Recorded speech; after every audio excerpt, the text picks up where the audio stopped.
Olá, sejam muito bem-vindos ao Ligado na Universidade. No programa de hoje vamos falar sobre o distrator osteogênico, uma tecnologia utilizada há anos pelo Centrinho e que agora foi finalmente incorporada ao SUS.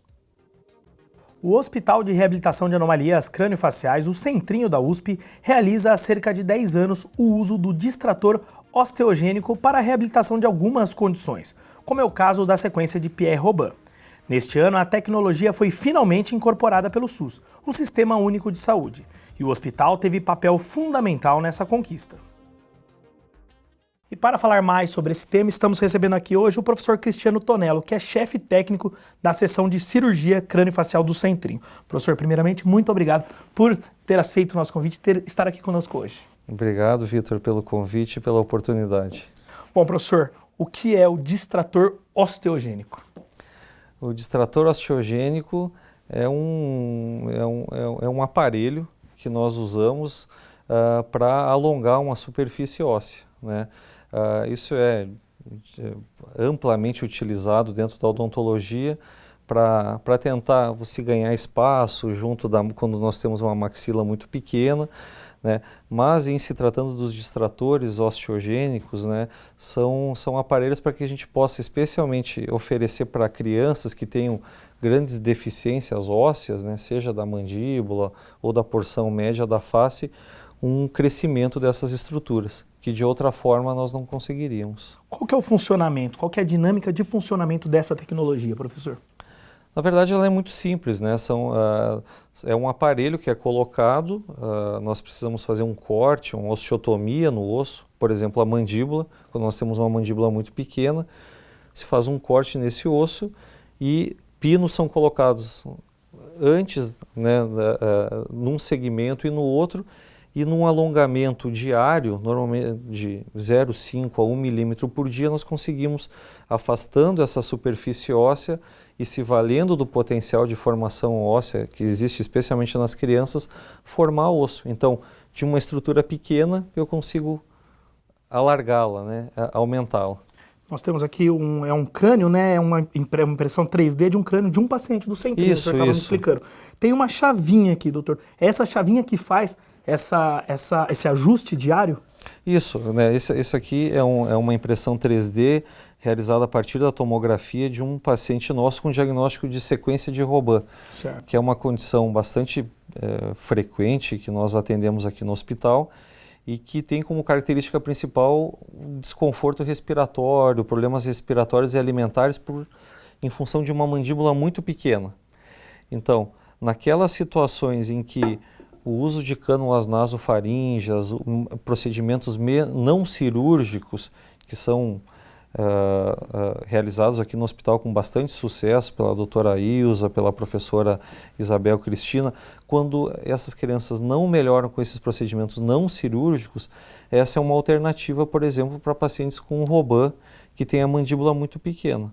A partir do momento que eu faço esse corte no osso, né, e com o uso dessa chave eu vou afastando as superfícies ósseas e com a formação óssea nesse intervalo, eu consigo alongar a mandíbula e trazer todas as estruturas para frente e dessa forma fazer com que a criança respire melhor, se alimente melhor.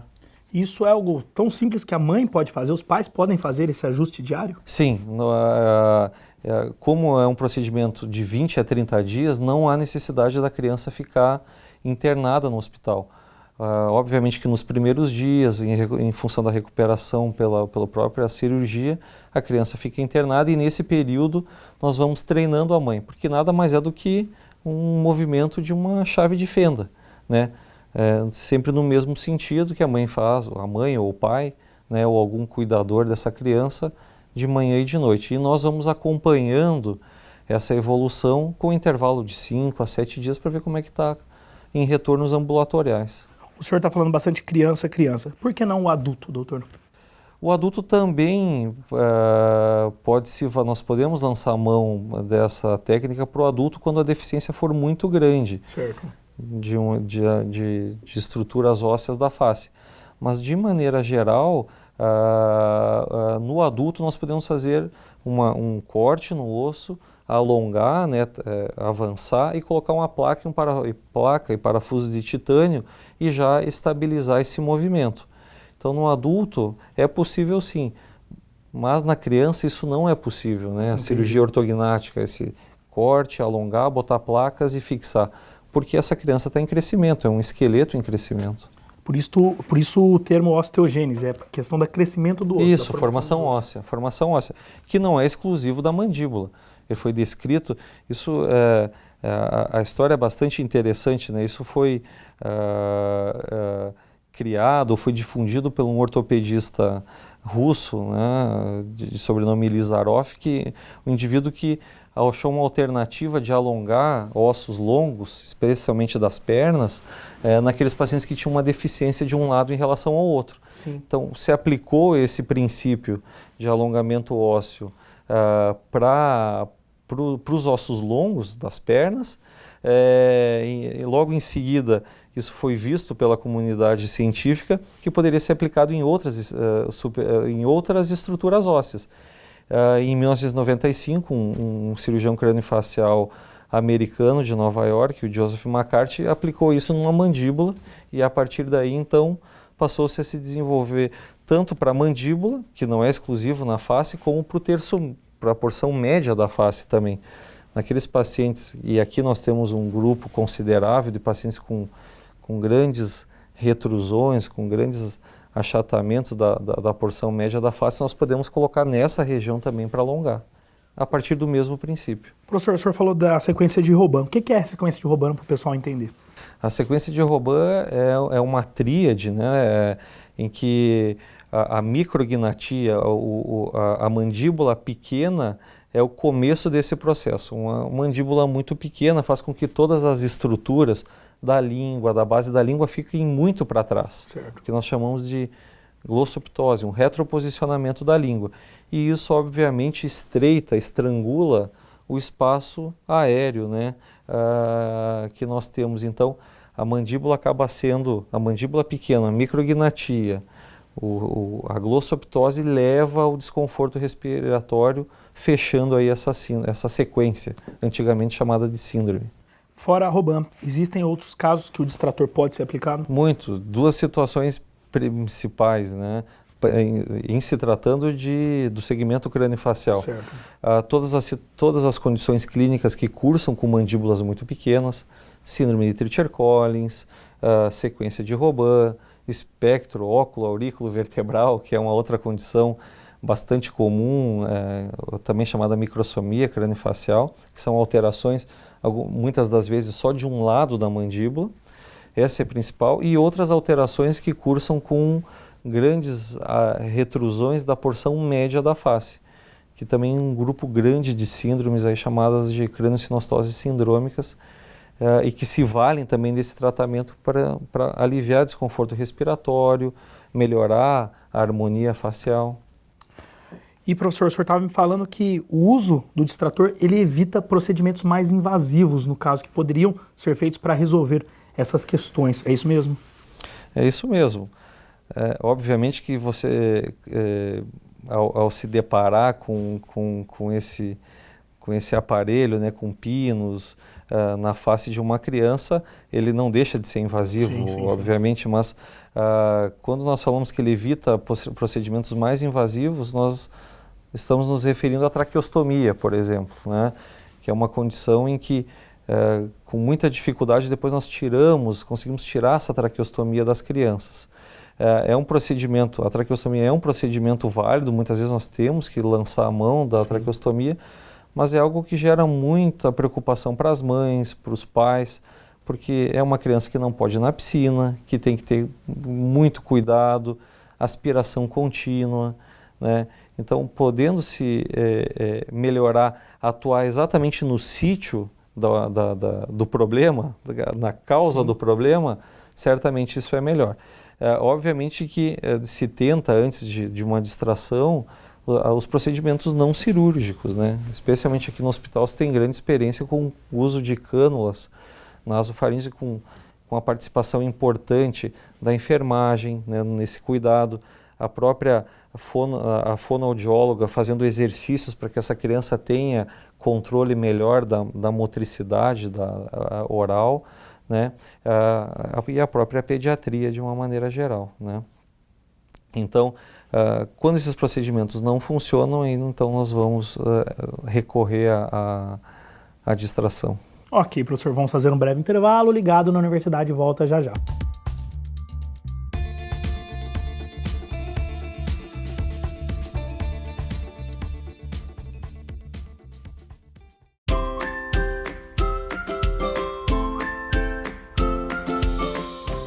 Meu nome é Paula, sou aluna do terceiro ano da Odonto aqui da USP e faço uma pesquisa no Departamento de Bioquímica com o auxílio da FAPESP e a gente pesquisa sobre as pastas de dentes clareadoras, sobre o desgaste dela na dentina da raiz que fica exposta quando o paciente tem uma recessão gengival.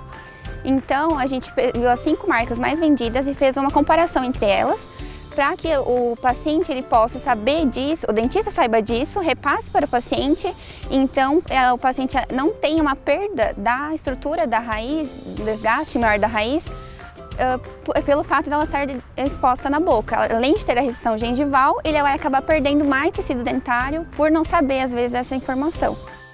Então a população ela se beneficia quando ela sabe o que é melhor para o dente dela, para a condição que ela tem na boca. O que é melhor para que ela não tenha mais problemas além da recessão gengival, então ela consegue saber o que vai ser melhor para a situação dela.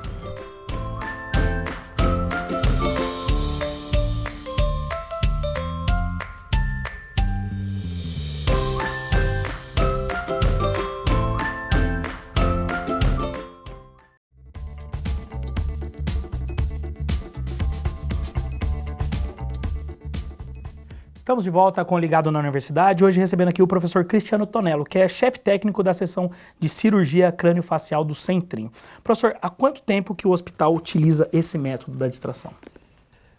Esse método vem sendo utilizado e implementado na rotina do tratamento dos pacientes do Centrinho desde a vinda do professor Nivaldo Alonso, que acho que você já teve a oportunidade até de entrevistá-lo aqui, e que introduziu isso aqui no hospital. E desde lá a gente tem feito progressivamente um número cada vez maior de procedimentos aqui no hospital. O hospital é referência nessa área, né, professor? Com uma residência, inclusive médica, bastante avançada, bastante única no país, né? Então acredito que isso colabora bastante, né, para esse tipo de estudo, de análise, de tratamento, né? Sem dúvida. O fato de a gente de sermos um hospital não somente assistencial, mas de formação, né, especialmente uma formação numa área muito verticalizada, como é a cirurgia crânio-facial, muito já específica. Esse é um procedimento que está consagrado na literatura e pela comunidade científica. Então, o hospital e a USP Bauru não poderiam estar distantes dessa prática, né? Professor, sobre os pacientes que usam, são crianças, mas qual que é o relato dos pais, principalmente, né? De como que fica a qualidade de vida desses pacientes, né? Porque apesar de ter esses pinos, tudo, como que funciona essa recuperação deles ali? O que os pais relatam para vocês?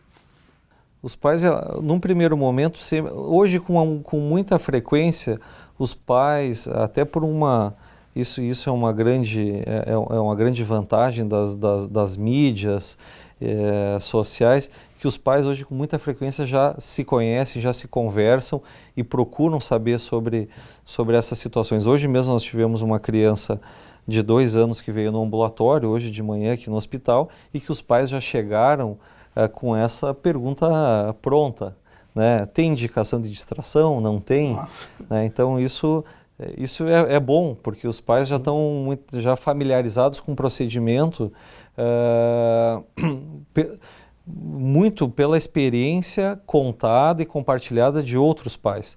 Então, assim, às vezes num primeiro momento pode assustar, especialmente, mesmo com toda a explicação, nós usamos esses modelos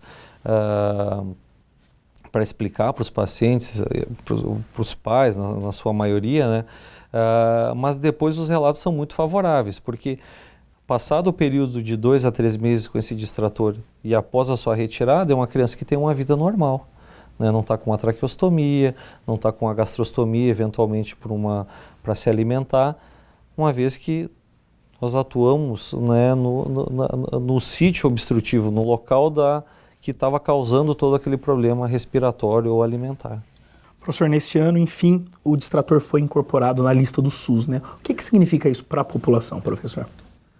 Isso é uma briga, não diria uma briga, mas uma demanda. É uma demanda antiga, nossa, né?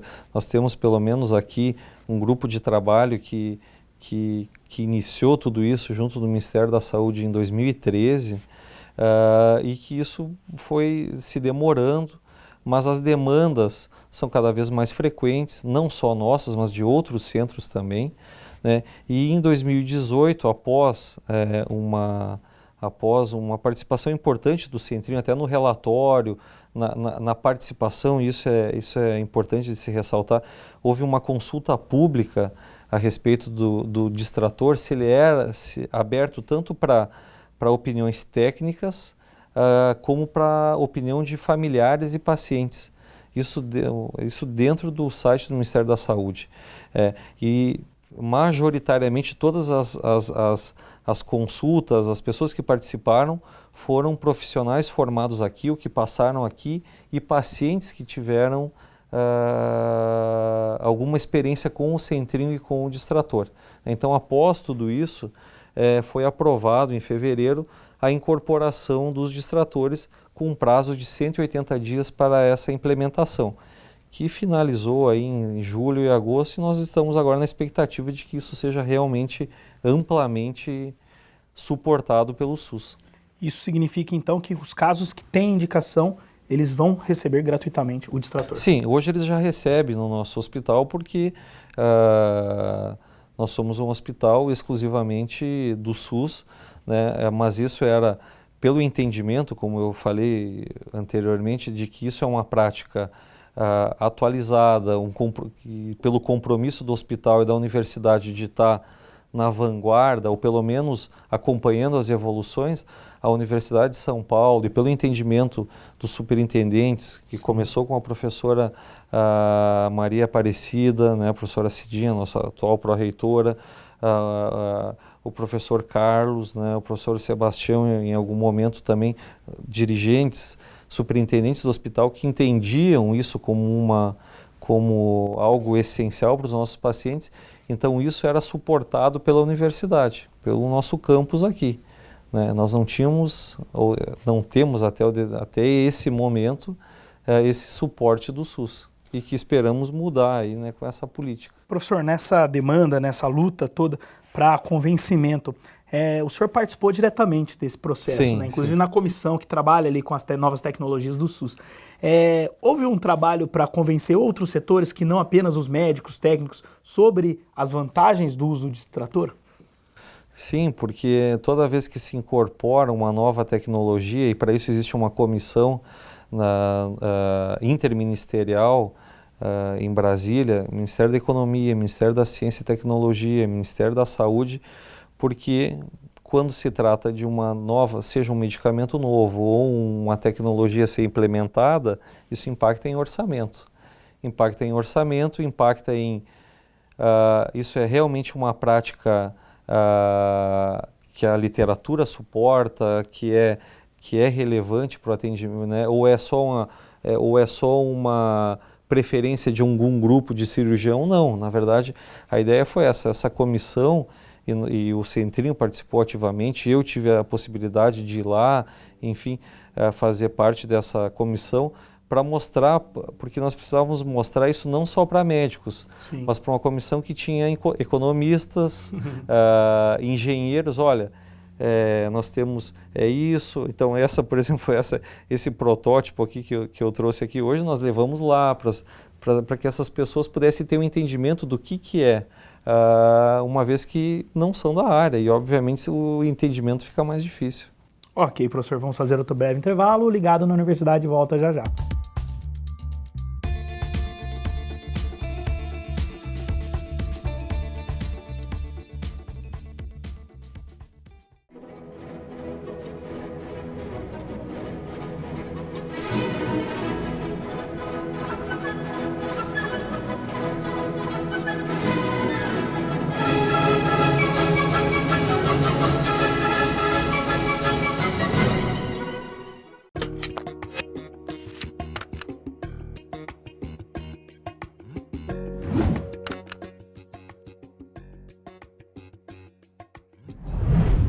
Então a gente sempre diz isso, às vezes os pacientes falam, né, eu fiquei com o braço fraco e eu fui dormir para esperar para ver se ia melhorar. O que a gente transmite para a população é exatamente isso. Quanto mais rápido você for atendido, mais chance você tem de ficar sem sequelas. A gente fala aí que tempo é cérebro, né? Então sempre que identificar um sinal, um sintoma do AVC, tem que ligar rapidamente para um serviço de emergência, chegar rapidamente a um centro de AVC. Se for um AVC isquêmico, ele pode receber uma medicação específica, né, em até 4 horas e meia do início dos sintomas, e com isso ele diminui muito a chance de ficar com sequelas.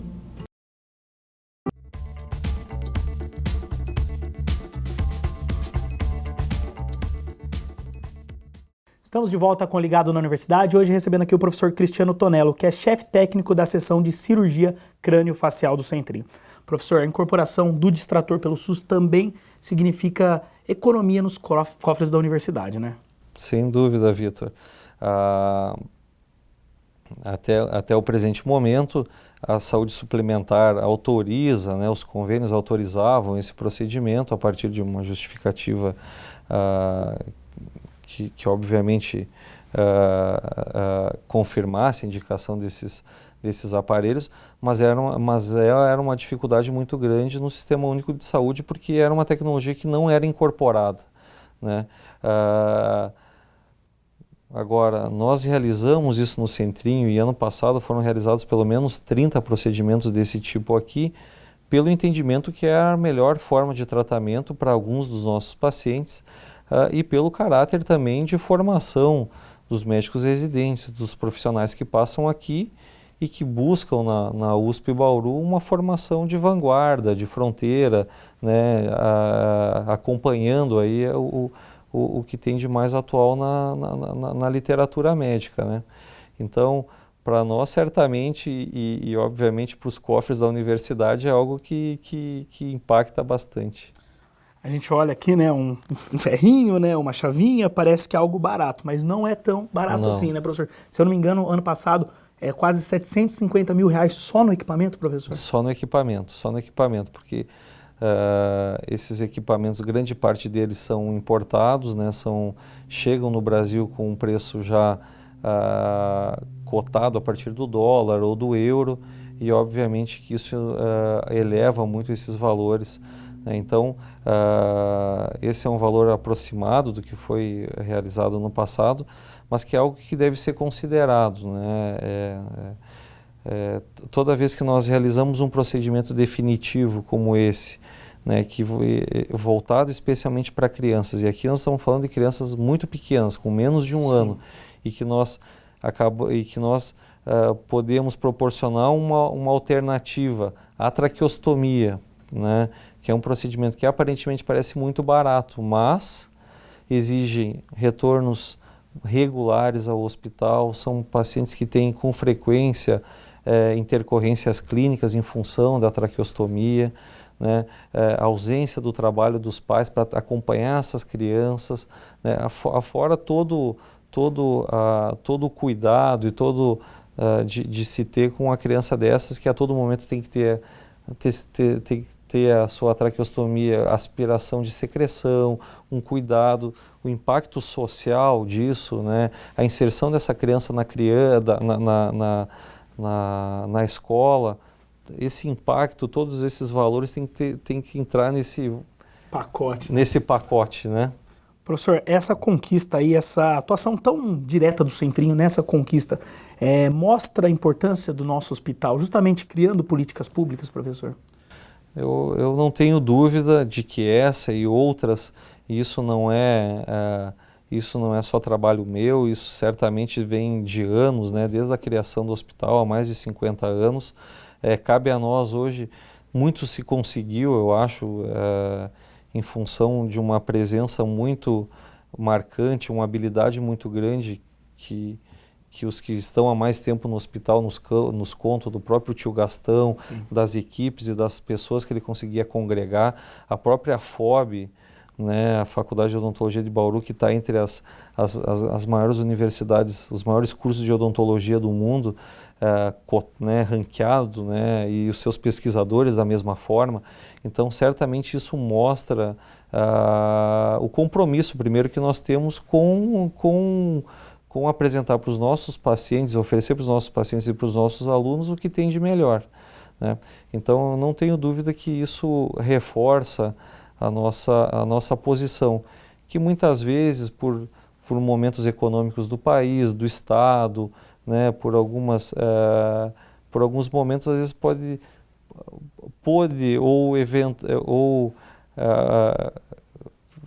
foi desacreditado em alguns momentos, mas eu acredito que situações como essa, o relato dos nossos pacientes, né, a opinião do Centrinho, né, em relação a dos profissionais do Centrinho em relação a essas políticas, mostra a nossa posição aí no cenário das malformações congênitas, da cirurgia craniofacial, da fissura lábio-palatina.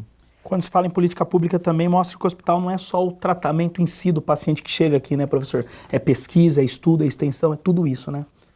Exato.